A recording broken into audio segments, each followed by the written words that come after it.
गुवाबारीत 34 संख्यक नेपाली भाषा मान्यता दिवस उद्यापन नेपाली भाषा जो हाम्रो अस्मिता हो, हाम्रो पहिचान हो र हाम्रो गौरव हो। र यो भाषालाई आफ्नो अनुसूचीमा राख्नको निम्ति हाम्रो पूर्वपुरुषहरूले जुन त्याग बलिदान दिनुभएको छ, त्याग स्वीकार गर्नुभएको छ र त्याग स्वीकार गरेर उहाँले आफ्नो आत्महनन गर्नको निम्ति पनि उहाँले एउटा टोली गठन गर्नुभएको थियो र त्यो गरेर उहाँले आज 1992 आजको दिन 20 अगस्तको दिन हाम्रो भाषाले अष्टौं संविधानको अष्टौं सूचीमा गाभिन सक्षम भएको छ। तामुलपुर जिলাৰ ভূটান সীমান্তৰ গুৱাবাৰীত আজি দিনজোৰা কাৰ্যসূচীৰে অসম গোৰ্খা সন্মিলন গুৱাবাৰী শাখা সমিতিৰ উদ্যোগত 34 সংখ্যক নেপালী ভাষা মান্যতা দিৱস উদযাপন কৰা হয়।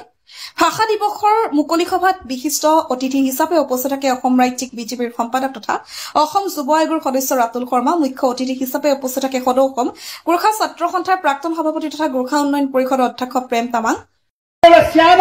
परिकारले गर्न सकिन्छ, तर भाषा मान्यता दिवसको नाममा हाम्रो समाज एकता हुनु चाहिँ सबैभन्दा ठूलो आवश्यकताको जरुरी भइरहेको छ।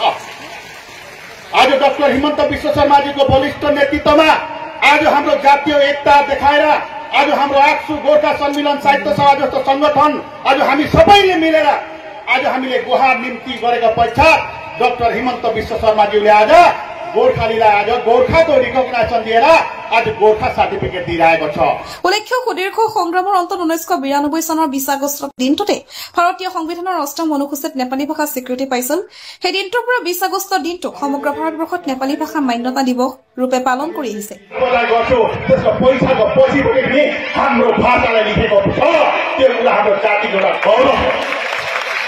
জিলা অন্তৰ্গত আমাৰ গুৱাবাৰী অসম গোৰ্খা সন্মিলন সদৌ অসম গোৰ্খা ছাত্ৰ সন্থা আৰু স্থানীয়বাসী ৰাইজে 34তম আমাৰ গোৰ্খা জনগোষ্ঠীৰ অন্যতম ভাষা নেপালী ভাষা মান্যতা দিৱস আয়োজন কৰিছিল আৰু অতিথি হিচাপে নিমন্ত্ৰণ জনাইছিলে।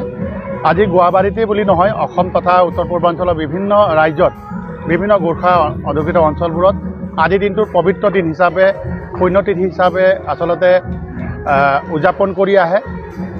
1992 চনৰ 20 আগষ্ট তাৰিখে আজি এই দিনটোতে আজি দিলকুমাৰী ভাণ্ডাৰী ডাঙৰীয়ানীৰ নেতৃত্বত আচলতে আমাৰ ছিকিমৰ তেওঁ এইটো আছিলে সাংসদ, যাৰ কাৰণে আজি আচলতে এই ভাষাটোক আজি ৰাষ্ট্ৰৰ অন্যতম ভাষা হিচাপে আচলতে সন্মান পাবলৈ সক্ষম হৈছিলে।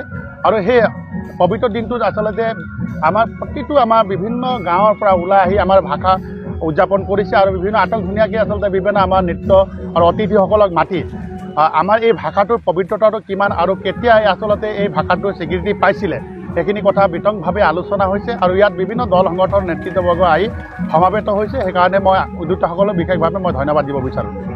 এই 34তম যি গোৰ্খা ভাষাৰ মান্যতা দিৱস অনুষ্ঠান উদযাপন কৰিলে তামুলপুৰ জিলাৰ অন্তৰ্গত নাগৰিজুলিৰ এই গুৱাবাৰীত তাত অংশগ্ৰহণ কৰিব পাই নথৈ আনন্দিত হৈছোঁ। গোৰ্খাসকলৰ অত্যন্ত প্ৰচেষ্টা আৰু তেখেতসকলৰ একাগ্ৰতা, এগৰাকী সাংসদ দিলকুমাৰী ভাণ্ডাৰী যিগৰাকীৰ অনশনৰ ফলশ্ৰুতিত কংগ্ৰেছ চৰকাৰৰ দিনত সেই সময়ৰ PV নৰসিংহ ৰাওৰ চৰকাৰৰ সময়ত 1992 চনৰ আজিৰ এই দিনটোতে তেখেতসকলে অনশনৰ ফলশ্ৰুতিত এই ভাষাটোৰ মান্যতা পাবলৈ সক্ষম হৈছিল। আজি 34টা বৰ্ষ অতিক্ৰম কৰিলে অত্যন্ত আনন্দিত হৈছোঁ। আৰু এই আজিৰ যিটো অনুষ্ঠান, এই অনুষ্ঠানতে তেখেতসকলৰ যিটো ডিচিপ্লিন, তেখেতসকলৰ যিটো একাগ্ৰতা আৰু নিজৰ ভাষাটোৰ প্ৰতি যি মৰম আত্মীয়তা সেইটো দেখি আপ্লুত হৈছোঁ।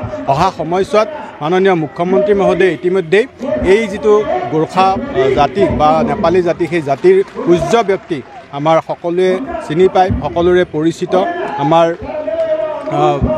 গোৰ্খাসকলৰ যি পবিত্ৰ তেখেতৰ স্মৃতিত আমাৰ ছবিলাল উপাধ্যায় ডাঙৰীয়া সেই পূজ্য ব্যক্তিগৰাকীৰ স্মৃতিত গুৱাহাটীৰ মাজমজিয়াত এটা প্ৰতিমূৰ্তি ইতিমধ্যেই মাননীয় মুখ্যমন্ত্ৰী মহোদয়ে নিৰ্মাণ কৰি উলিয়াইছে।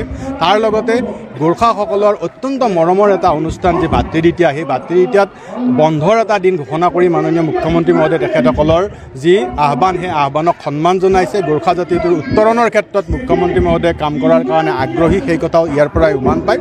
আজিৰ এই অনুষ্ঠানত তেখেতসকলে বিভিন্ন কথা বতৰা ব্যক্ত কৰিছে আৰু এই অনুষ্ঠানত ভাল লাগিছে এইটোৱে যে যিটো সময়ত ভাষাটোৰ পাবৰ কাৰণে অনশন কৰিব লগা হৈছিল, আজিৰ সময়টোত তেখেতসকলে মাননীয় প্ৰধানমন্ত্ৰী আৰু মাননীয় মুখ্যমন্ত্ৰী মহোদয়ক ধন্যবাদ জ্ঞাপন কৰিছে। তেখেতসকলৰ প্ৰতিটো দাবী বা প্ৰতিটো কামেই তেওঁলোকে বিনা দ্বিধাই আগুৱাই লৈ যোৱাৰ কাৰণে তেখেতসকলক ধন্যবাদ জ্ঞাপন কৰিছে। ময়ো আজি এই অনুষ্ঠানটোত থাকি সেই ধৰণৰ কথা বতৰাৰ সমভাগী হ'বলৈ পাই নথৈ আনন্দিত হৈছোঁ। এই চেগতে প্ৰধানমন্ত্ৰী নৰেন্দ্ৰ মোদী ডাঙৰীয়া আৰু মাননীয় মুখ্যমন্ত্ৰী ডক্টৰ হিমন্ত বিশ্ব শৰ্মা ডাঙৰীয়াক আমাৰ তৰফৰ পৰাও কৃতজ্ঞতা আৰু ধন্যবাদ জ্ঞাপন কৰিছোঁ।